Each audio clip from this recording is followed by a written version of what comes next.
বন্ধুরা যারা কেরালাতে এসে কালির কাজ করো, তো তাদের জন্য একটা পয়েন্ট মারার নিয়ম হচ্ছে। তো পয়েন্ট মারার নিয়মটা একবার দেখে নাও। সামান্য সিম্পল একটা পাটা নাও, ঠিক আছে? তো আমাদের এখানে পাটা নিয়ে একটা প্লাই ভাঙা নিয়েছি আমি, ঠিক আছে? তো এভাবে প্লাইটা লাগাবে, এভাবে প্লাইটা লাগাবে, মশলাটা এভাবে দেবে, এই জন্য দেবে, ঠিক আছে?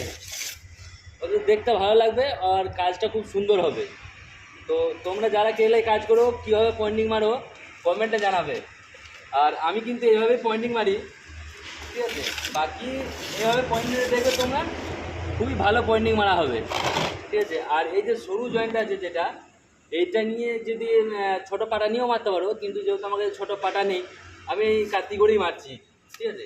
এটা কাতি বলে কেরালাতে, কর্নি বাংলায় আমাদের বলে।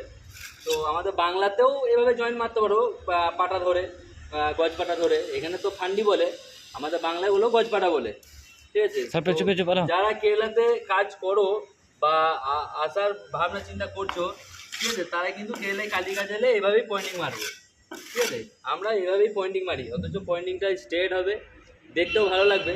কিন্তু দেখতে ভালো লাগবে, আর এইটা পয়েন্ট মারা মশলা লয় অ্যাকচুয়ালি, এটা শুধু বসানোর জন্যে। কিন্তু যেহেতু আমাদের অল্প কাজ, ওই জন্যে হয়তো পয়েন্টিং নিয়ে আসেনি, পয়েন্টিং মারার মশলা নিয়ে সিমেন্ট বালি নিয়ে আসেনি।